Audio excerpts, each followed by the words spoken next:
sit.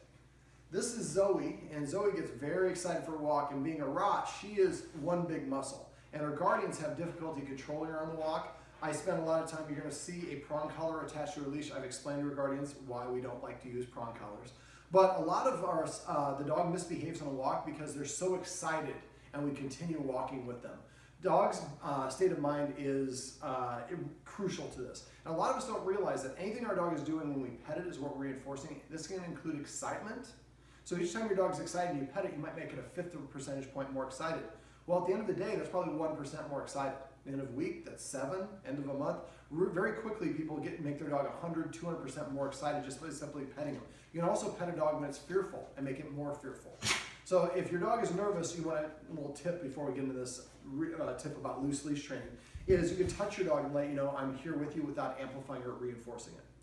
Okay, so in this video, what we're going to do is I'm going to show you how we can help our dog stay in this nice, calm, and balanced state of mind before we go for a walk. Because the dog's energy before you take them for a walk, when you're going through the leashing process, is the energy they're going to carry with them on the walk. If we don't achieve this calmness before, we're going to have difficulty on the walk. So now the guardians here normally narrate. Do you say, we're going to go for a WAOK? Is that what you say? Mm-hmm. Okay. Mm-hmm. So, I mean, just even saying that. So she looked up. So you want to go for a walk? You want to go for a walk? Can you say it for me? You want to go for a walk? Let's go for a walk. So you see, she's already excited. You're going to go ahead and follow us. Come on, Zoey, come. Zoey, come. I know this is different because your mom's not here. There we go. All right, so we're just going to walk around the corner the way we normally do. Now the leashes are kept over here. I'm going to have the guardian come and stand over here. And this is going to throw Zoey off a little bit because normally her guardian would be doing this. So basically what I'm going to do is when I get over here, Zoey, come here, sit. Now see how she got excited, so I put it back down. So right now, every time I pull this leash gets pulled up, she knows she's going for a walk. She gets the guaranteed excitement of a walk. And so what we're going to do instead is we're going to help her practice this without going for a walk. So sit. So just this motion starts to get her excited. So what am I doing? I'm breaking down individual steps. Zoey, come here. Sit. Now, one of the tricks to doing this is to practice this process when you have no intention of going for a walk. We call this desensitization. A lot of people, this is mean. If I don't, I'm not taking for a walk. Well, this is Pavlov. This is classical conditioning. If every time I come out here and pick this thing up, we go for a walk, then I get more and more excited every time I see this, and I'm going to be harder to control because I'm out of balance. So what we do is come here. I would like her to be here. Here. Sit. Sit. So as soon as she moves away, the leash stops. Here. Sit. So again, if you have to, break it down, just reaching for it. Zoey. So I want her to stay in a seated position throughout being able to pick this thing up. This thing, we've got a choke chain. We used to use a prong collar, but she's outgrown it. We don't like using this one either because it causes pain. But by breaking this down in individual steps, Zoey, come. You see she's excited, but a little bit less excited than she normally would be. Now, if we practice this, and every time we do this, we always go for a walk, then she's going to still be keyed up. So if you have 5 minutes inside, go through this process and do it just with her. We have 3 dogs in the house. If we let all 3 dogs here, it's just a... Yes, she agrees. There's going to be too much excitement for the dogs to handle themselves. So when we have multiple dogs, we want to bring the dogs out one at a time and help them practice this activity by themselves over and over until they're like, this is boring, I'm on autopilot, I know exactly how to do it. Great. And so then once this dog knows how to do it, then we practice with the other 2 dogs. And eventually we bring the 2 best dogs together and practice it with them, and then all 3 dogs together. Now the dogs know what we want from them. Zoey, come here. Zoey. Sit. Now, for her, I'm actually kind of transitioning. I'm always acquiring new techniques and methods. And I did one in California last week, which worked really well. It's not working as well for her, so I'm going to go back my other way. So one of the things, at least let me back up a little bit. What I would like to do is when you get up and you're walking to where the dog, right now we're in the garage. So if the dogs are inside, we get up and we'll start walking in this direction. And this is all because she's all excited. This is why we need to help her desensitize. So as soon as you're walking towards and she recognizes, I'm not going to say any longer, do you want to go for a walk? Because she'll figure it out once we start walking her. And so if we say that, we're like throwing gasoline on a fire. So I'm just going to get up and start walking over here. And she recognizes, oh, she's going to garage door. So once she recognizes that, she's going to run in front of you. As soon as she passes in front of you, lose interest, turn around, and go sit back down. Don't say a word, no corrections, no rebuttals, nada.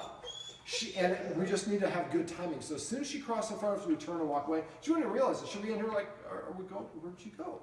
She comes back sheepishly. Are we going for a walk? And wait for her to calm down, then get up and start walking again. And as soon as the instant she walks in front of you, you turn and lose interest. If you do that with good timing enough, I had one guy in South Central Los Angeles, his dog was screaming at the door. It was so exciting. It took 45 minutes of going back and forth, but eventually the dog figured out it stayed behind the whole way. So we practice this 4 or 5 times a day without actually going for a walk. So my rule would be every time she goes for a walk, we practice 5 other times without going for a walk to desensitize her. Now, once she can stay behind you all the way to here, the next step is, Zoe, come. Zoe, come.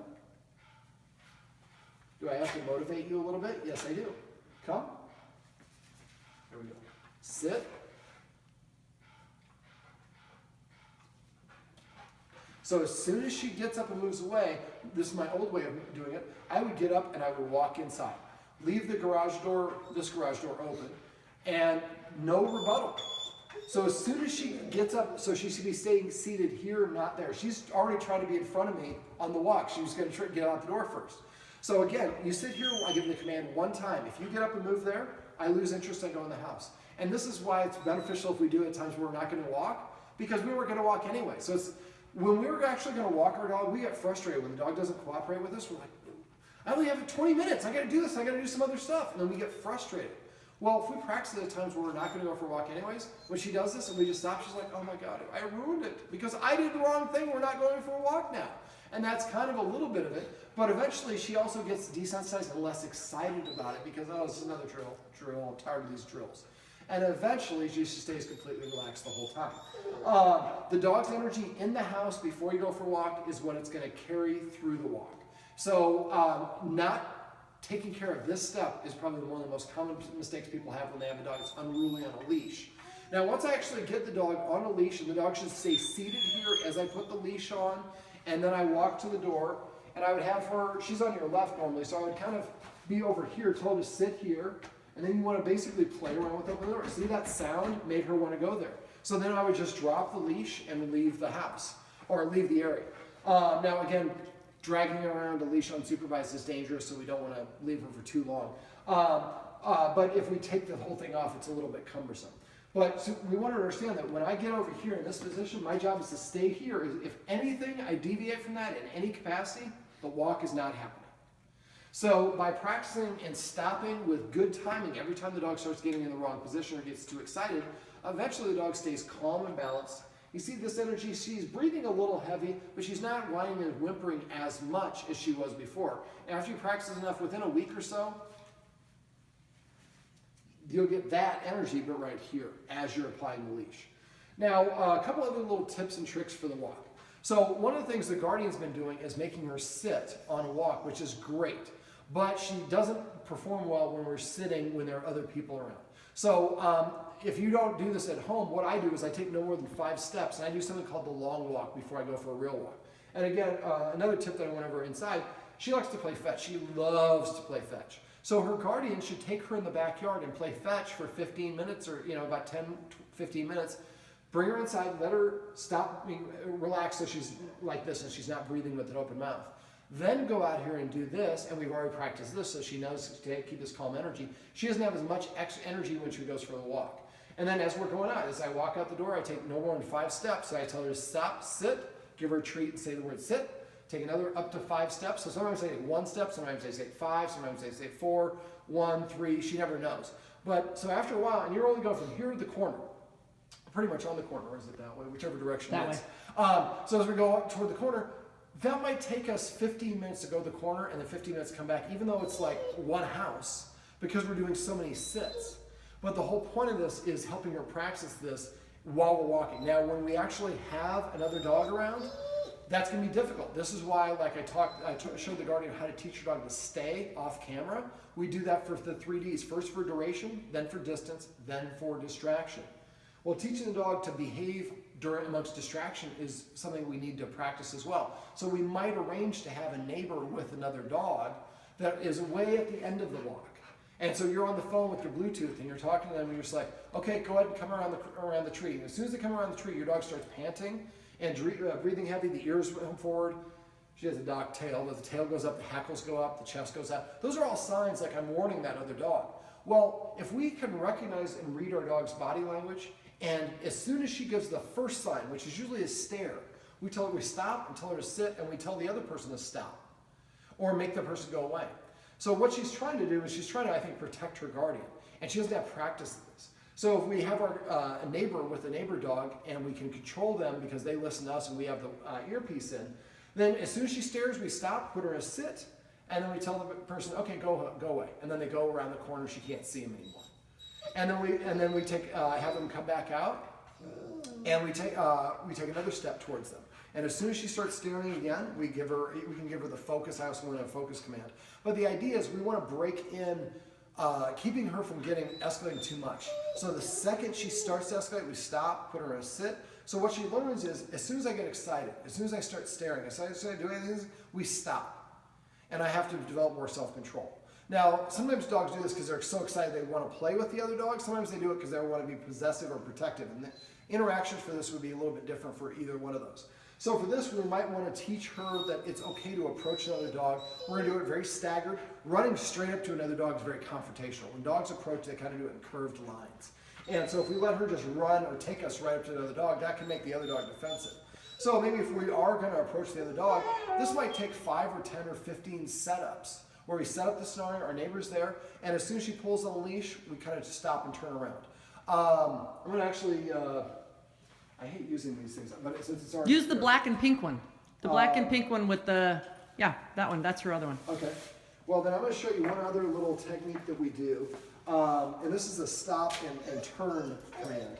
So basically, yes, I'm getting the pink one for you. Yes, I understand. You're all excited. So what we do is if the dog pulls us on the leash and we try to correct it or pull it, we're going to make it more excited. Now this isn't going to be ideal because she's going to be pretty excited still because we haven't fully done what I've talked about in this video. Sit. Now I'm going to have the guardian actually back up to the new door, but keep it facing me if you could. Now she's walked on the left side, and we're going to do this in the garage. And this is also some people don't ever think about, oh, we're not ready for that stage yet. I appreciate that. That's exactly what I wanted her to do. So, now this is a little bit of a long leash. Come here, sweetheart. Sit. Whoop, there it is. You can get it. All right, so let me turn around. So what I'm going to do is there's a difference between teaching it on the heel and what we call loose leash walking. This one I'm going to show you a technique about loose leash walking, about her getting to the end of the leash. So what I'm going to do is I'm going to start walking towards you.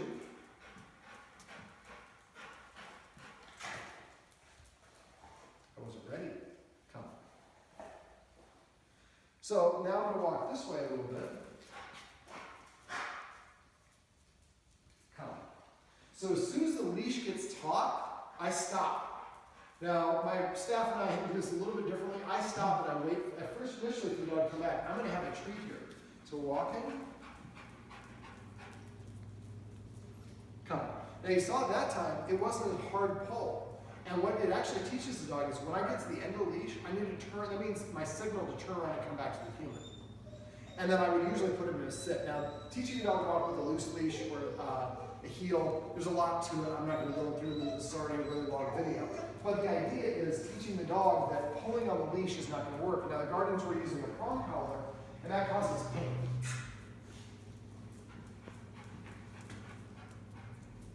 Come. But you see, that time, I just stopped, and she turned around and came back to me. Now, we also need to be cognizant of where we're at. This is inside. This is where the dogs live, essentially. They have a dog door. But they spend a lot of time here, so this is not a new, interesting environment.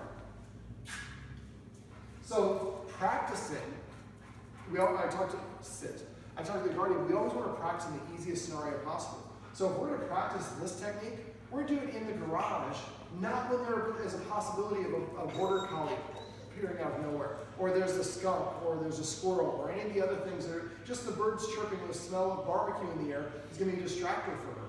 So we want to practice in the easiest scenario possible, and then gradually work up to more and more advanced situations. But the beginning part of this video is really what I intended to do, but I figured I'll morph it and throw a couple other tricks in here. But keeping the dog with an appropriate energy level before you start the walk is about half of the exercise. If you can achieve that alone, you'll be amazed at how much better your dog behaves in the walk.